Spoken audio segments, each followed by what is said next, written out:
He passes away in Vatican City following recent health complications, including double pneumonia. This comes after a brief public appearance at St. Peter's Square on Easter Sunday.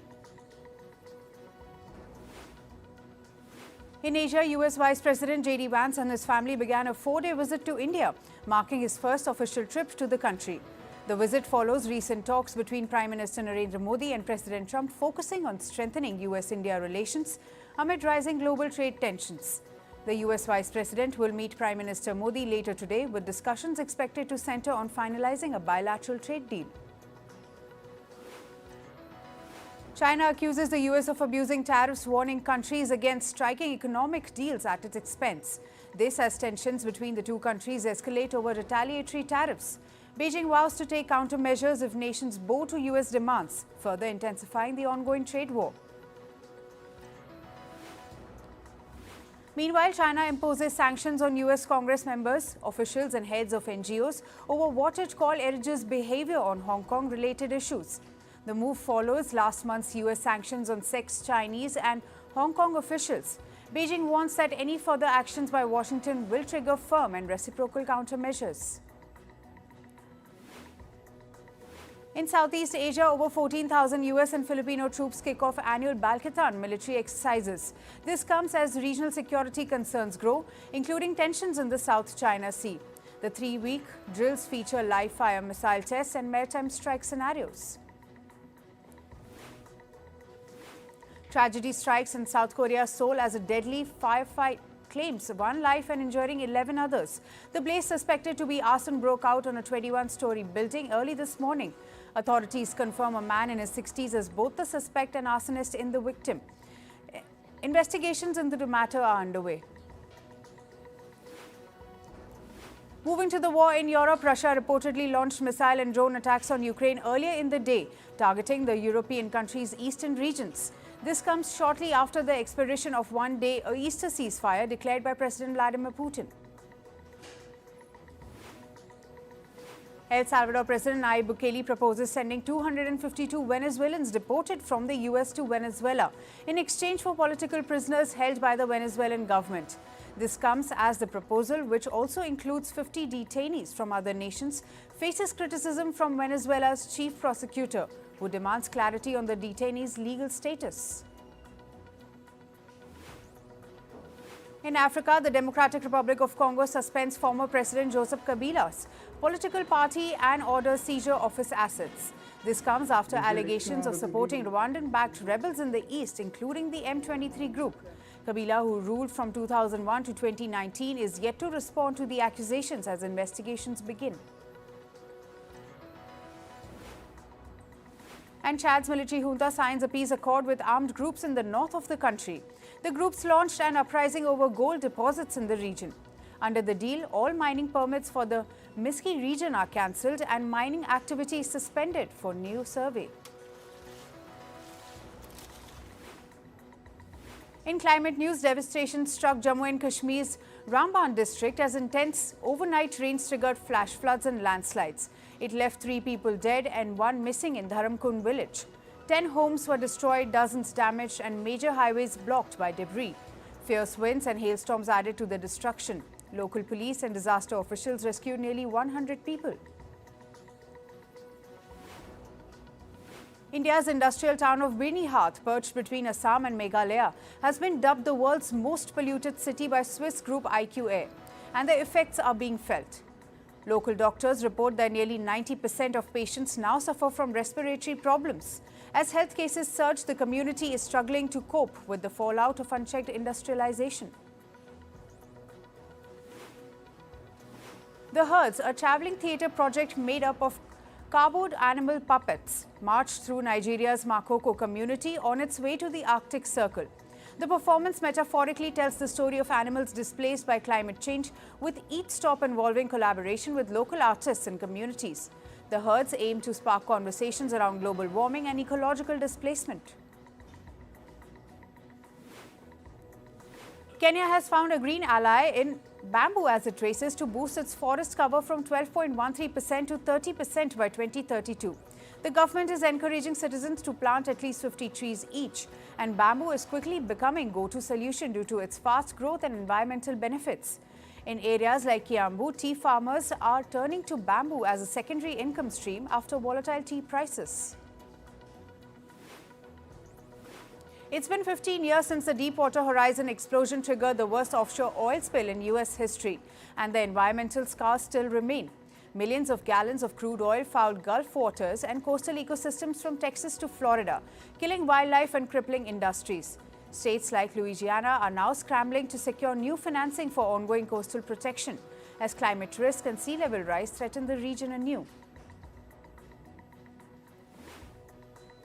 And now moving to business and tech news, stock markets in some Asian cities and U.S. futures dropped as anxiety over tariffs and President Trump's public criticism of the Federal Reserve hit investor sentiment. S&P 500 futures dropped by 0.7%, while Nasdaq futures eased by 0.8%. At the same time, Japan's Nikkei and Taiwan stocks dropped more than 1% each. Meanwhile, Indian stock market rallies for a fifth consecutive season driven by strong gains in banking, IT and auto stocks. Sensex jumps nearly 1,000 points while the Nifty 50 surpasses the 24,000 level. This comes as optimism around a potential US-India trade deal and expectations of an interest rate cut further grow. Moving on, gold prices hit a fresh record today as the US dollar weakened further on tariff uncertainty. The metal rose more than 1% to touch a record high of $3,370.17 per ounce earlier in the day, taking its gain so far this year to 26%. Meanwhile, oil prices fall over 1.5% as US tariff concerns raise fears of slower fuel demand. Brent crude futures slipped $1.15 to $66.81 a barrel earlier in the day. Prices ease further on progress in US-Iran nuclear talks and expected OPEC Plus output hike.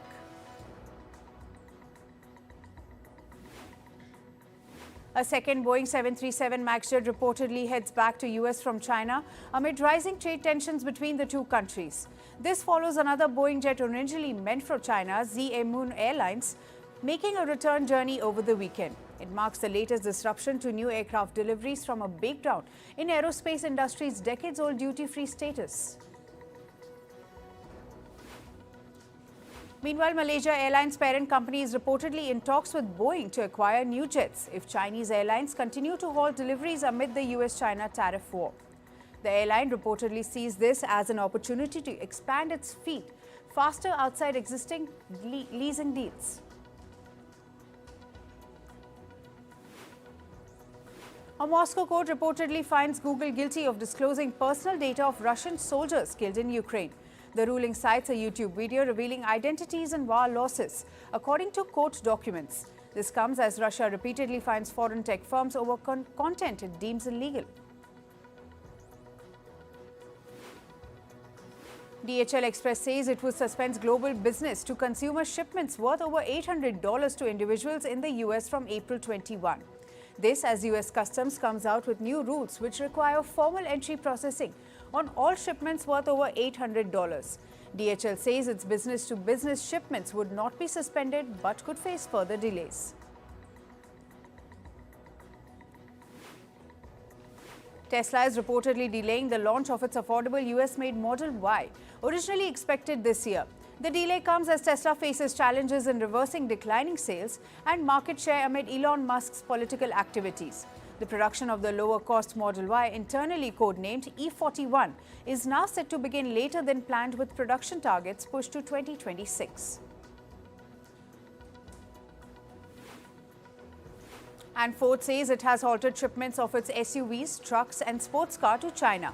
This as the automaker starts to face the heat from retaliatory tariffs on US exports. Ford says it will continue to export engines and transmissions to China, but higher vehicle prices may follow due to ongoing tariffs. Moving to sports, we start with cricket. Mumbai beat Chennai by 9 wickets in the ongoing Indian Premier League. After taking to field at Wankhede Stadium, Mumbai restricted Chennai 176 runs with half-centuries from Ravindra Jadeja and Shivam Dube. Mumbai chased down the total with more than 4 overs remaining. Rohit Sharma was awarded player of the match for his 76-run knock-off just 45 balls. Bengaluru beat Punjab by 7 wickets in the IPL clash. After taking to the field, Bengaluru restricted Punjab at 157 runs. In response, Bengaluru chased down the total with 7 balls remaining. Virat Kohli was awarded player of the match for his 73-run not-out innings. And Bengaluru talisman Virat Kohli added another record to his IPL career.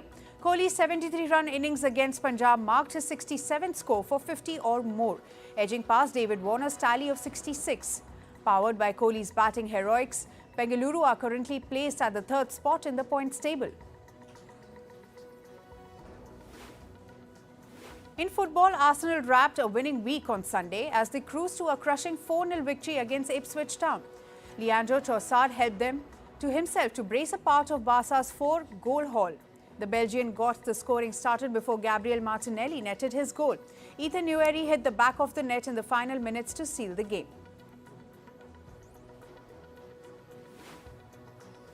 Chelsea beat Fulham 2-1 in the Premier League. Fulham's Alex Iwobi hit the opener in the 20th minute.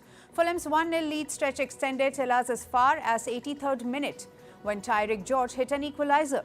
Chelsea's Pedro Neto hit the back of the net after the end of regular time to seal the game.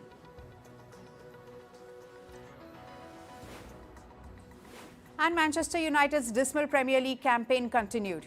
United faced their 15th Premier League defeat this season. This time they were beaten by Wolverhampton Wanderers 0-1. Wolves' Pablo Sarabia placed a 20-yard free kick to claim the match's lone goal. For the Wolves, this is the 5th top-flight win in a row in the Premier League. And Premier League table toppers Liverpool are now just 1 win away from the title. This as substitute Trent Alexander-Arnold secured a 1-0 victory at Leicester City, which condemned their host to relegation after just 1 season in the top flight. In tennis, men's world number 2 Carlos Alcaraz lost in the Barcelona Open final. The home favourite was stunned at Holger Rune of Denmark 7-6, 6-2. After receiving the title, Rune thanked his mother and his team for the constant support. Addressing Carlos Alcaraz's form and performance in recent times, Rune said, and I quote, "You are doing something truly amazing for tennis." In shooting, Indian shooter Arjun Babuta clinched World Cup silver at the 10-meter air rifle event. The 26-year-old narrowly missed the gold with margin of just 0.1 points against China's Sheng Li Hao. This is Babuta's first major individual win since missing out on an Olympic medal in Paris with a heartbreaking 4th-place finish. In Formula One, McLaren's Oscar Piastri picked up his 3rd win for the season with a stunning drive to victory in the Saudi Arabian Grand Prix. The Australian is now the new Drivers' Championship leader above Leandro Norris, Max Verstappen, George Russell and Charles Leclerc.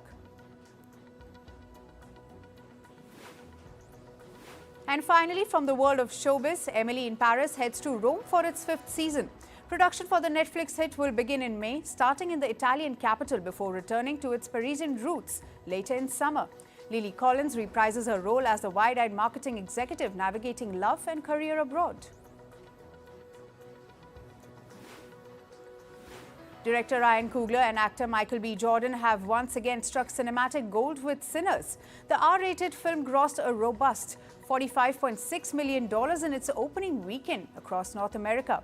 Globally, it has already brought in $61 million, while the critical and fan reception has been glowing. Its hefty $90 million production budget means profitability is still uncertain. Snoop Dogg dropped the trippy music video for Last Dance with Mary Jane, featuring Jelly Roll. The track, which samples the Tom Petty classic, is a love letter to Snoop's lifelong muse, marijuana. It follows a storyline where Snoop contemplates giving up cannabis after a doctor's warning, but ultimately reaffirms his undying love for Mary Jane. The single comes from his latest album, Missionary. Thee Stallion announced his new single Whenever, which drops on April 25th. The rapper made the announcement during Coachella weekend with an eye-catching movie poster, styling teaser that featured her signature sass. The poster stated, and I quote, "It's whatever be, it's whatever H." The promotional art hints at cinematic visuals with chess boards, cowboy hats, and surreal fish-headed characters, all adding to the hype. And finally, the Crown star Olivia Williams has opened about her ongoing cancer journey. Despite consulting over 10 doctors across 3 countries, it was only in Los Angeles that she finally received the correct diagnosis. In 2018, a rare pancreatic tumor. Williams expressed frustration over the delay, saying that if she had been diagnosed earlier, a single operation could have cleared the tumor. Instead, she now undergoes long-term therapies. That's all for today. Thank you for joining us. I am Gusheen Garland, and we'll see you right back here tomorrow. Stay informed and stay tuned to Firstpost.